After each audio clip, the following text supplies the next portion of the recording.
Selamat malam, Kaltim Headline Malam kembali hadir bersama saya Rosmi Rahman. Sejumlah informasi penting akan kami hadirkan untuk Anda dan berikut di antaranya.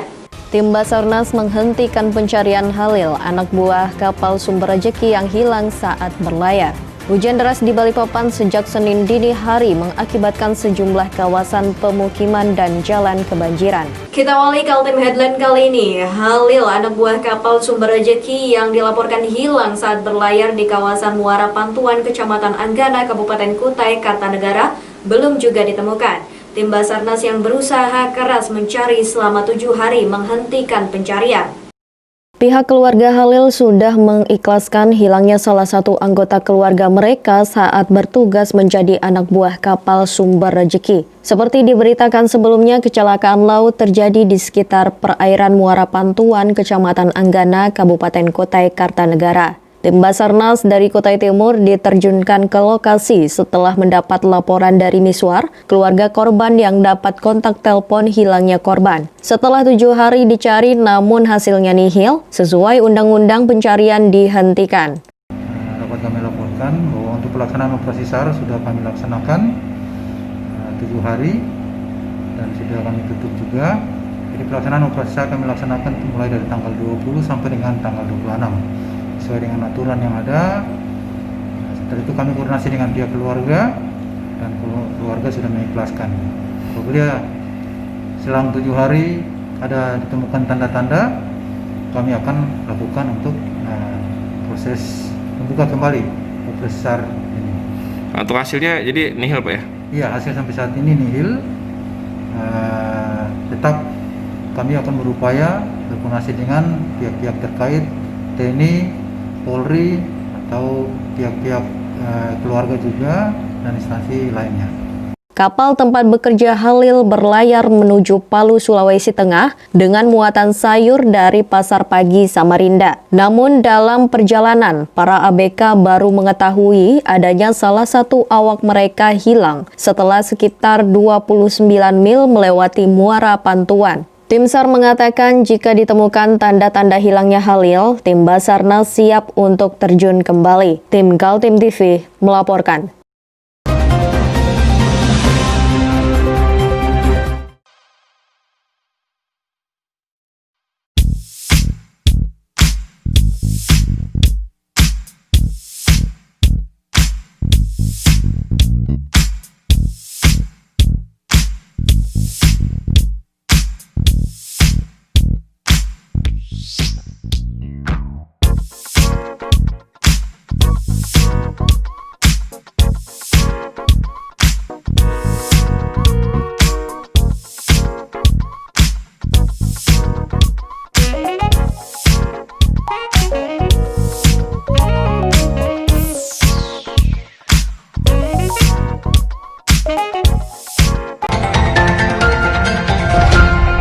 Hujan deras yang melanda Balikpapan sejak Senin dini hari mengakibatkan sejumlah kawasan pemukiman dan jalan kebanjiran.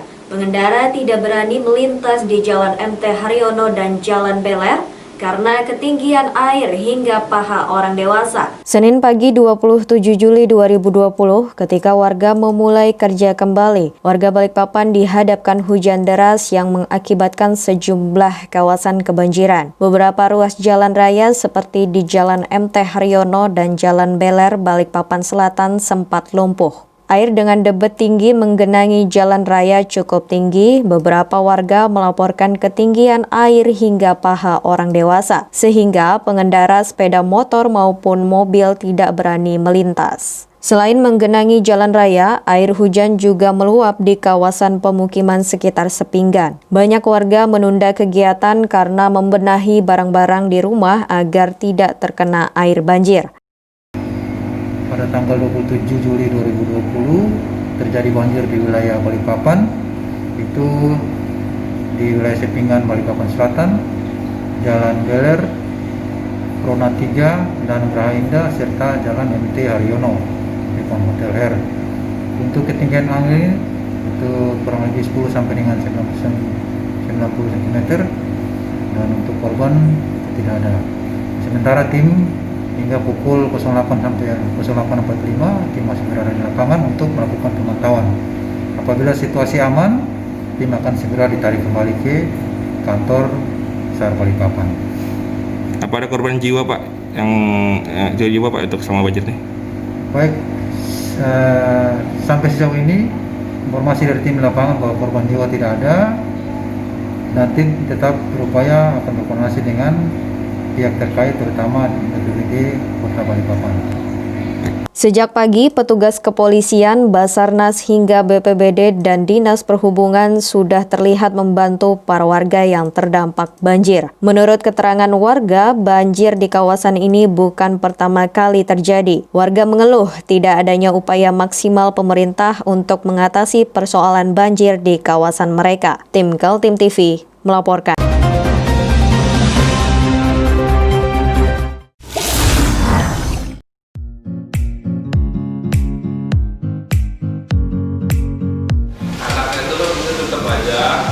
Cara mudah beriklan digital di Kaltim TV.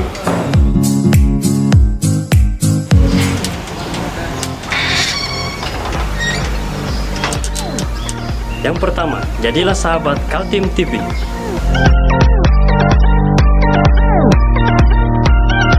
Dengan Rp1.000.000, para sahabat mendapat 20 kali tayang di slot berita kamu.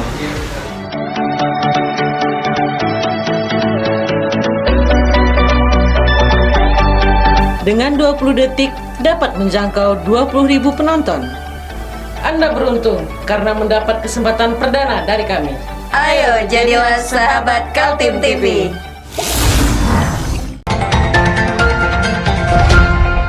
Aksi pencabulan di Kota Balikpapan kembali terjadi. Kali ini siswi SMP berumur 16 tahun jadi korban pencabulan penjaga toilet Terminal Balikpapan Plaza pada 23 Juni 2020 lalu. Pelaku pencabulan RK 42 tahun tak berkutik saat digiring ke unit perlindungan anak dan perempuan Mapolresta Balikpapan yang melakukan aksi pencabulan terhadap siswi SMP sebut saja Bunga pada 23 Juni lalu. Kanit PPA Satreskrim Polresta Balikpapan Ibtu Hadi Purwanto mengatakan, kejadian pencabulan siswi SMP berusia 16 tahun yang merupakan warga Gunung Sari Ilir Balikpapan Tengah terungkap. Usai ibu korban melaporkan kejadian yang menimpa anaknya pada 8 Juli lalu. Kepolisian pun langsung melakukan penyelidikan. Pelaku yang merupakan penjaga toilet di Terminal BP pun langsung diamankan pihak kepolisian. Dari hasil visum terhadap korban, petugas menemukan luka pada kemaluan korban. Petugas pun langsung menetapkan RK sebagai tersangka, di mana dari pengakuannya kejadian tersebut terjadi pada Selasa dini hari, di mana korban yang sedang sendirian di Terminal BP lebih dulu dibuat mabuk lem oleh pelaku. Kemudian aksi bejat dilakukan di dalam toilet terminal. Usai melancarkan aksinya, korban diberikan uang sebesar Rp75.000 dan diancam untuk tidak membeberkan kejadian yang dilakukan. Namun selang beberapa hari pada 8 Juli 2020, korban pun berubah pikiran dan melaporkan kejadian tersebut ke ibunya. Korban melaporkan orang tua, kemudian orang tua keberatan membawa anaknya ke sini untuk selanjutnya kita visum di Rumah Sakit Bayangkara. Tapi visumnya? Visumnya terdapat bekas. Tapi pada saat dia melakukan itu pemaksaan atau tidak? Sedikit tidak ada pemaksaan. Ya. Tapi setelah perbuatan dilakukan, pelaku sempat ngancam kepada korban untuk tidak bilang kepada siapa-siapa akibat perbuatan itu. Oh, sure. Bilang dia apa kamu bujuk rayu? Kamu kasih uang kan? Iya. Kasih uang. Berapa? Rp75.000 sama makan-makannya, sama rokoknya semua, sama lem-lemnya semua. Sama lem?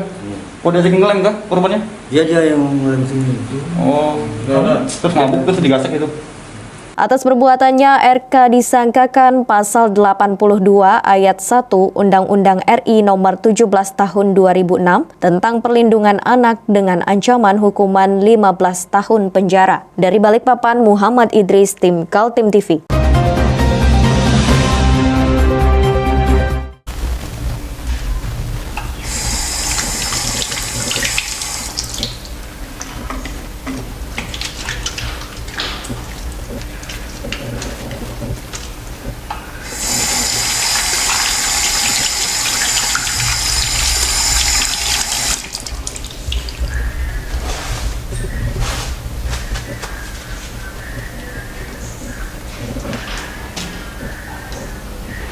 Meskipun di rumah saja, kita tetap selalu menjaga kesehatan, cuci tangan, menggunakan hand sanitizer.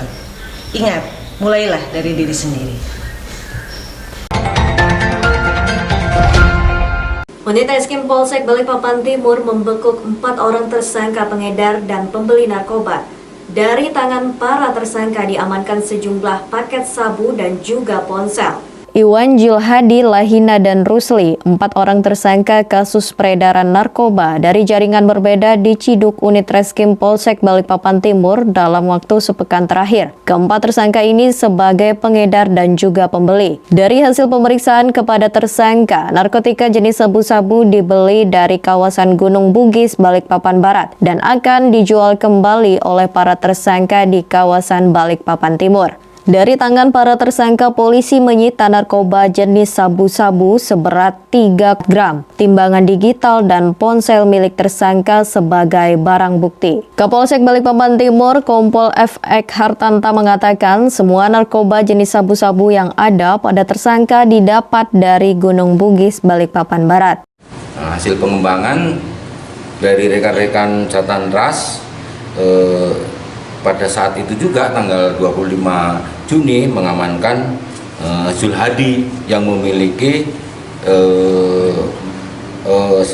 paket dengan berat 5,52 gram.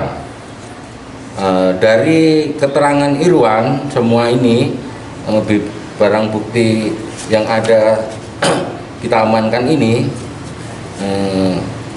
dapatnya dari Gunung Bugis, semua dari Gunung Bugis. Jadi melalui loket-loket yang masih tersisa yang ada di sana. Dan Ditangkap kamu di mana? Di rumah, Pak. Di rumahmu? Iya. Kamu berapa paket itu? 9 paket. Kamu buat apa itu? Jual? Iya, Pak. Berapa per paketnya kamu jual? 200.000, Pak. Sudah lama kamu jual? Baru mau jual, Pak. Baru ini? Iya. Dapat dari mana? Dari teman, Pak. Di mana? Di jalan, Pak. Berapa Jalan kamu beli dulu? Berapa? 700.000, Pak. Berapa paketan juga atau bentuk Bentuk satu plastik, Pak. atau plastik?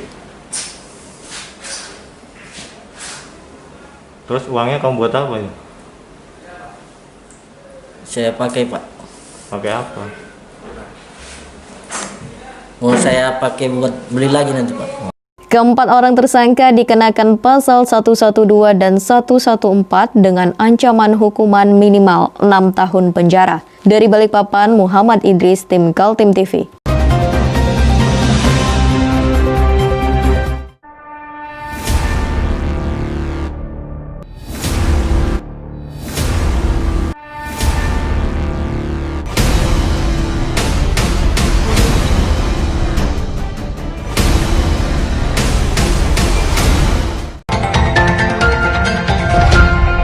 Gubernur Kalimantan Timur Isra Nur mengapresiasi upaya yang dilakukan pemuda Pancasila dalam menghadapi situasi sulit masyarakat pada pandemi COVID-19.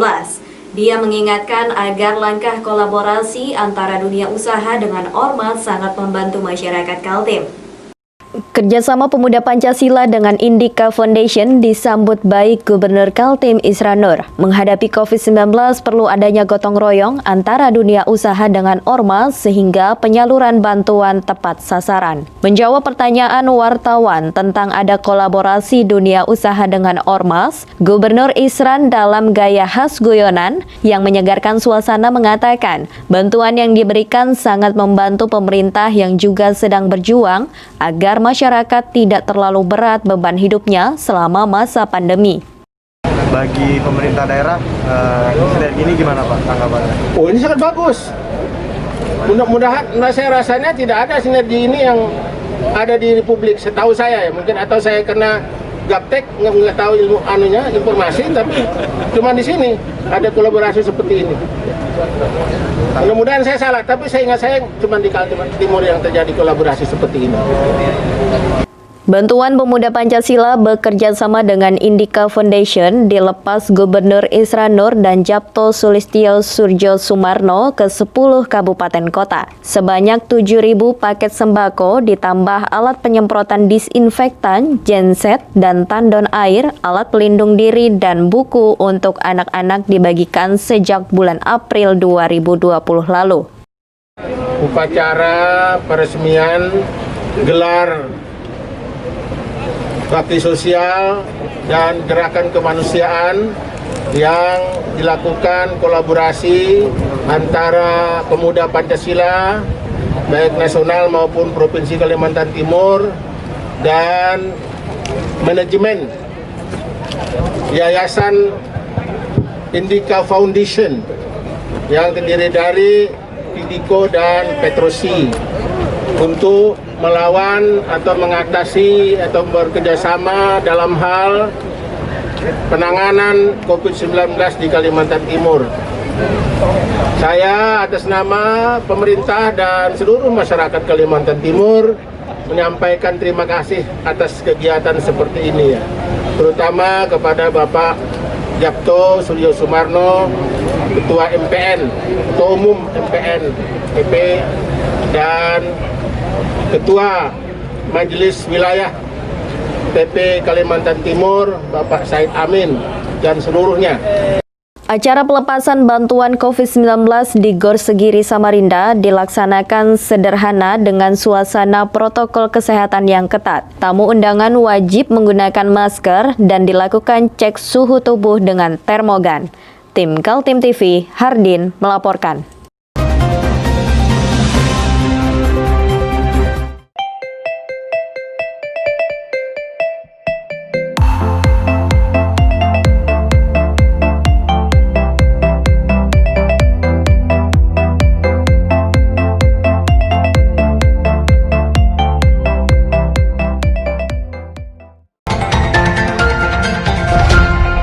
Kita beralih ke informasi selanjutnya. Ketua Umum Majelis Pimpinan Nasional Pemuda Pancasila menyentil para pengusaha dan konglomerat yang main PHK atau pemutusan hubungan kerja pada masa pandemi COVID-19.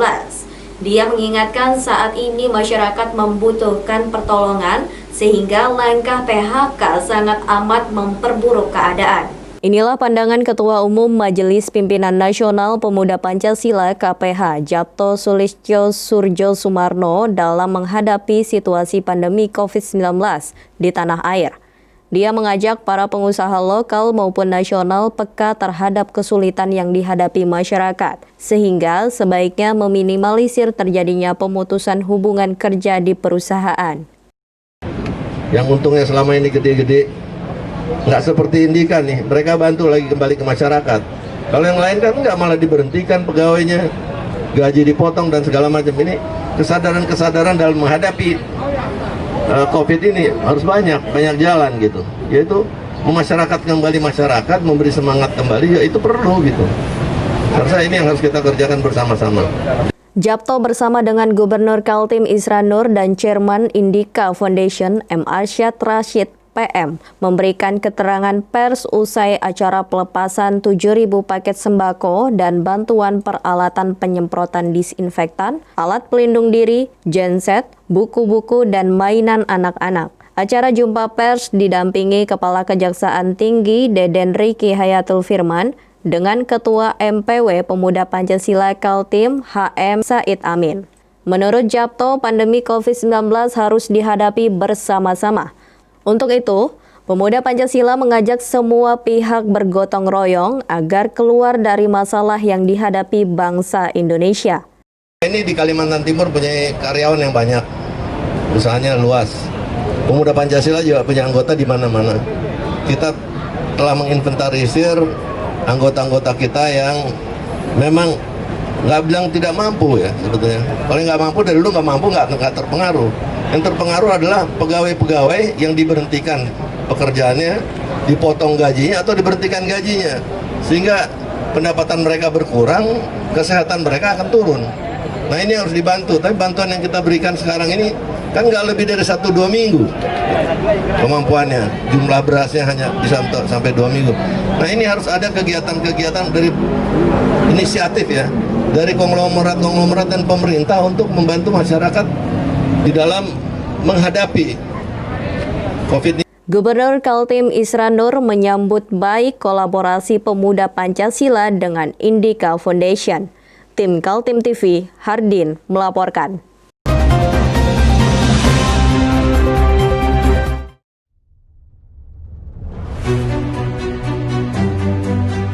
Untuk hari ini kita ada kegiatan untuk membungkus sembako untuk dibagikan ke masyarakat yang membutuhkan karena COVID-19 ini. Semoga kita sukses semua. Harus kerjasama yang bagus. Pancasila! Pancasila! Pancasila!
Kolaborasi dunia usaha dengan organisasi kemasyarakatan dalam menghadapi perang melawan COVID-19 ditunjukkan pemuda Pancasila bersama Indika Foundation.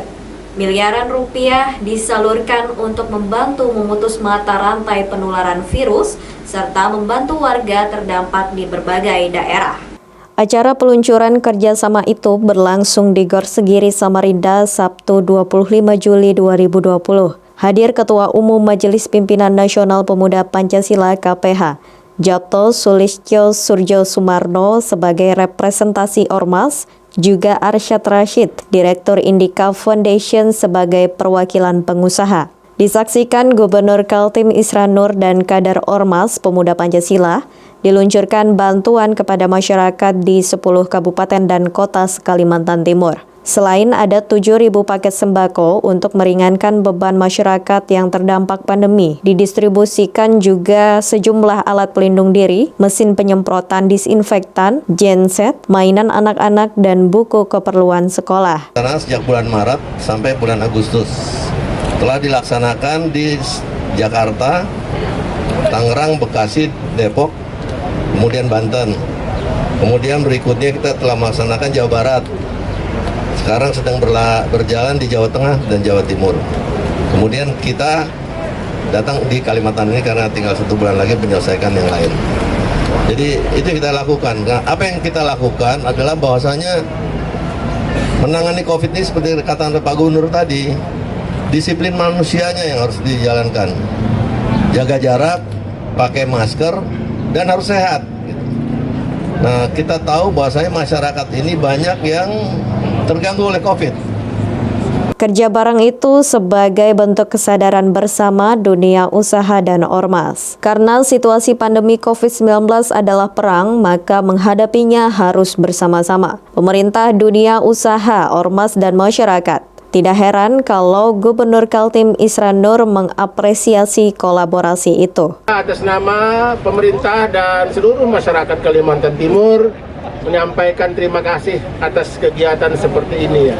Terutama kepada Bapak Japto Suryo Sumarno, Ketua MPN, Ketua Umum MPN PP, dan Ketua Majelis Wilayah TP Kalimantan Timur, Bapak Said Amin, dan seluruhnya yang terkait dengan hal ini. Dan mudah-mudahan ini akan, dan saya yakin ada manfaatnya bagi kita dalam hal menangani, meringankan masyarakat dalam menghadapi musibah. Terpilihnya Pemuda Pancasila oleh Indika Foundation karena adanya kesamaan sisi pandang nasionalisme yang mengedepankan semangat gotong royong. Fondasi kebangsaan seperti itu ada pada Pemuda Pancasila yang memiliki anggota cukup besar di seluruh Indonesia. Indika Foundation tidak hanya menjalin kerjasama dengan Pemuda Pancasila dalam perang melawan COVID-19, tapi juga membantu pemerintah dalam upaya medis, seperti ketersediaan laboratorium. Menurut Direktur Indika Foundation Arsyad Rashid, inilah saatnya seluruh komponen bangsa bersatu. Selain melakukan hal ini, kami juga melakukan membantu misalnya dalam konteks kesehatan. Kami membuat yang namanya laboratorium yang untuk PCR. Kita membantu untuk menambah kapasitas daripada kapasitas Indonesia. Yang dimana kita juga kolaborasi, kita namakan Genomic Solidaritas Indonesia, karena solidaritas. Kita ajak teman-teman yang lain, kita bilang yuk kita lakukan, tapi memang kita yang mengawalinya dan itu kita lakukan untuk bagaimana supaya kapasitas nasional bisa bertambah. Selain itu insya Allah nanti juga ke Kalimantan Timur kami akan membawa kapasitas PCR juga ke Kalimantan Timur. Tim Kaltim TV, Hardin melaporkan.